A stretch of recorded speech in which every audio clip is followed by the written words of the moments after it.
Hello everyone, welcome to my class Bhasha Gyan. I am Anjana. Today I am going to explain in detail about the definition and type of adjective in this video. So let's get started.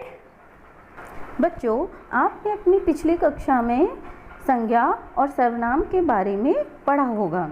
संज्ञा, किसी नाम को हम संज्ञा कहते हैं तथा संख्या के स्थान पर प्रयोग होने वाले शब्द को हम सर्वनाम कहते हैं और इन्हीं संज्ञा व सर्वनाम शब्दों की विशेषता बताने वाले शब्द को हम विशेषण कहते हैं।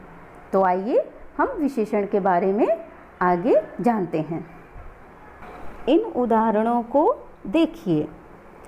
पहला, राधा ने नए कपड़े पहने। दूसरा, अभिनव ने काले जूते खरीदे।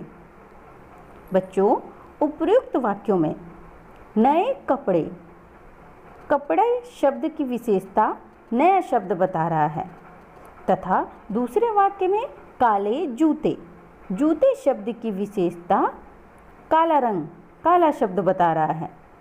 तो यहाँ पर कपड़े क्या हैं? नए हैं और जूते क्या हैं? काले हैं। अतः जब किसी शब्द की विशेषता बताई जा रही है तो यहाँ पर इन दोनों वाक्यों में विशेषण शब्द का प्रयोग हुआ है। अब विशेषण की परिभाषा। जो शब्द वाक्य में संज्ञा अथवा सर्वनाम शब्दों की विशेषता बताते हैं उन शब्दों को विशेषण कहते हैं। जैसे काला कुत्ता। इस वाक्य में कुत्ता संज्ञा शब्द है और संज्ञा शब्द की विशेषता बताने वाला शब्द क्या है? काला, जो कि एक विशेषण शब्द है, इसलिए यहाँ पर विशेषण है। और अब जानते हैं कि विशेष्य किसे कहते हैं। जिस शब्द अर्थात संज्ञा या सर्वनाम की विशेषता बताई जाती है उसे विशेष्य कहते हैं।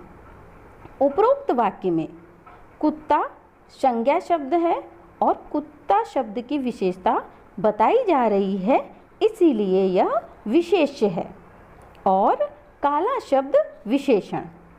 तो समझ गए बच्चों? अब आगे बढ़ते हैं। अब जानते हैं विशेषण के प्रकार। विशेषण 4 प्रकार के होते हैं। पहला, गुणवाचक विशेषण। दूसरा, परिमाणवाचक विशेषण। तीसरा, संख्यावाचक विशेषण और चौथा, सार्वनामिक या संकेतवाचक विशेषण। आइए अब गुणवाचक विशेषण के बारे में जानते हैं। गुणवाचक विशेषण ऐसे शब्द जो संज्ञा या सर्वनाम के गुण, दोष, रंग, दशा, आकार और स्वाद आदि विशेषताओं का बोध कराते हैं, उन्हें गुणवाचक विशेषण कहते हैं। जैसे वह मीनार बहुत ऊंची है, बगीचे में सुंदर फूल हैं। अतः बच्चों, वाक्यों में ऊंची व सुंदर शब्द गुणवाचक विशेषण हैं जो मीनार व बगीचे शब्द की विशेषता बता रहे हैं।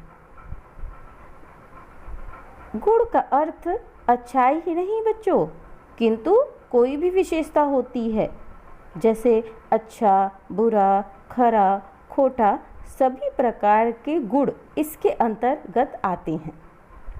पहला, समय संबंधी गुण, नया, पुराना, ताजा इत्यादि। स्थान संबंधी गुण, लंबा, चौड़ा, ऊंचा, नीचा इत्यादि।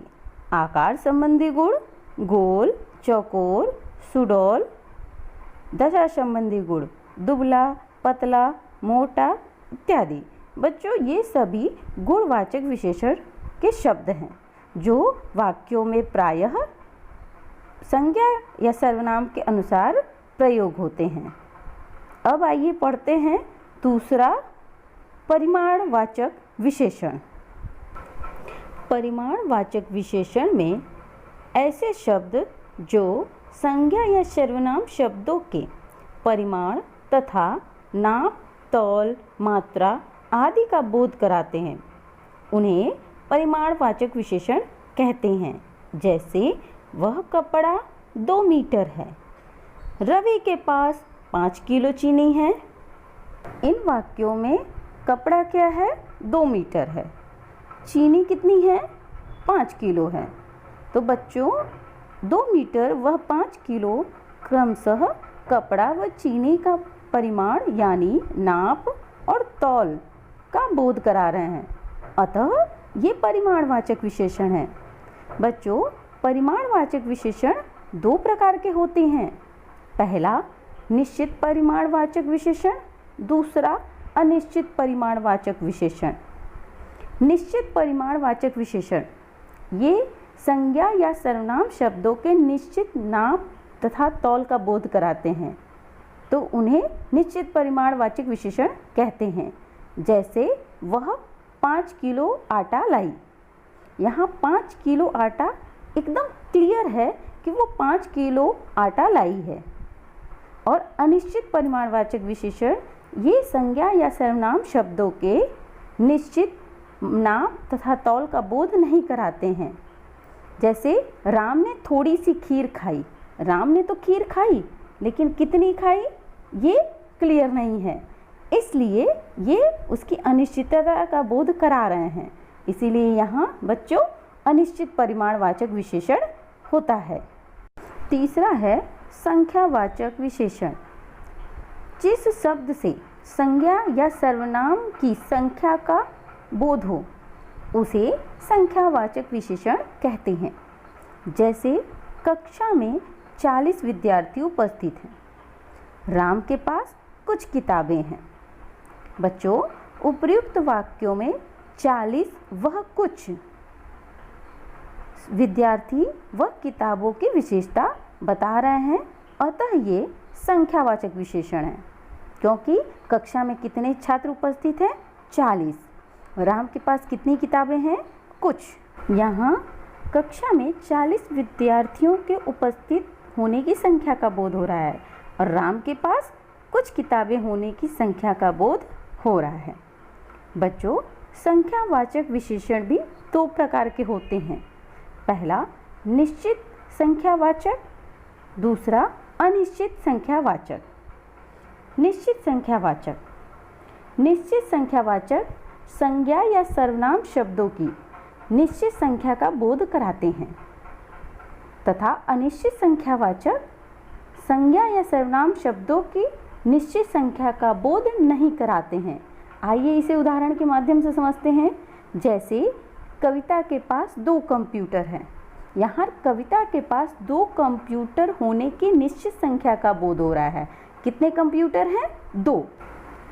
और उसके पास कई कंप्यूटर हैं, परंतु इस उदाहरण में उसके पास कंप्यूटर की अनिश्चित संख्या का बोध हो रहा है, इसीलिए यहाँ पर अनिश्चित संख्यावाचक है।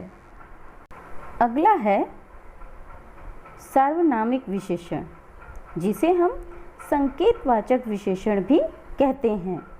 बच्चों ऐसे शब्द जो संज्ञा या सर्वनाम शब्द से पहले आते हैं और विशेषण का काम करते हैं, उन्हें सार्वनामिक विशेषण कहते हैं। आइए इसे उदाहरण के माध्यम से समझते हैं। यह बस कानपुर जाएगी। वह लड़का चित्र बनाएगा। बच्चों इन दोनों ही वाक्यों में यह वह शब्द सर्वनाम शब्द है और बस व लड़का संज्ञा शब्द है। आप ध्यान से देखिए, संज्ञा शब्द के पहले सर्वनाम शब्द का प्रयोग किया गया है, अतः ये सार्वनामिक विशेषण है। क्योंकि जब भी वाक्यों में संज्ञा शब्द के पूर्व कोई भी सर्वनाम शब्द प्रयोग होता है तो वहाँ सार्वनामिक विशेषण ही होता है। बच्चों विशेषण से संबंधित अब हम कुछ महत्वपूर्ण बिंदुओं के बारे में जानेंगे। पहला, संख्यावाचक और परिमाणवाचक विशेषण में क्या अंतर है? तो बच्चों, जिन वस्तुओं की गिनती हो सकती है उनके लिए संख्यावाचक विशेषण का प्रयोग होता है, परंतु जिन वस्तुओं की गिनती नहीं हो सकती उन्हें केवल नापा तौला ही जाता है, तो उनके लिए परिमाणवाचक विशेषण का प्रयोग होता है। जैसे 2 कंप्यूटर, 5 चिड़िया, कई पेन, ये संख्यावाचक विशेषण हैं, क्योंकि यहाँ कंप्यूटर के 2, चिड़िया के 5 और पेन के कई होने की संख्या का बोध हो रहा है। अब देखते हैं परिमाणवाचक। जैसे 2 मीटर कपड़ा, 5 किलो चीनी, थोड़ा पानी। इन उदाहरण में कपड़ा 2 मीटर है, चीनी 5 किलो है, पानी कितना है? थोड़ा है। तो बच्चों, यहाँ पर मात्रा, नाप, तौल के बारे में पता चल रहा है, इसलिए यहाँ परिमाणवाचक है। तो अब समझ गए ना कि संख्यावाचक और परिमाणवाचक में कितना अंतर है। आइए अब सर्वनाम और सार्वनामिक विशेषण में अंतर जानते हैं। सर्वनाम शब्द का प्रयोग संज्ञा के स्थान पर किया जाता है, परंतु बच्चों, जब सर्वनाम शब्द संज्ञा की विशेषता प्रकट करते हैं तो वह सार्वनामिक विशेषण कहलाता है। जैसे यह कहाँ जाएगी, और दूसरा उदाहरण, यह बस कानपुर जाएगी। तो बच्चों, बस क्या है? संज्ञा शब्द, उसके पहले कौन सा शब्द लगा है? सर्वनाम। तो इसलिए इस उदाहरण में सार्वनामिक विशेषण का प्रयोग हुआ है। बच्चों, सर्वनाम शब्द हमेशा जब संज्ञा शब्द के पूर्व लगते हैं और लगकर उनकी विशेषता प्रकट करते हैं तो वहाँ सार्वनामिक विशेषण होता है। मैं आशा करती हूँ कि आज के इस वीडियो को देखकर आप विशेषण के बारे में अच्छी तरीके से समझ गए होंगे। तो आज के लिए इतना ही। Thank you.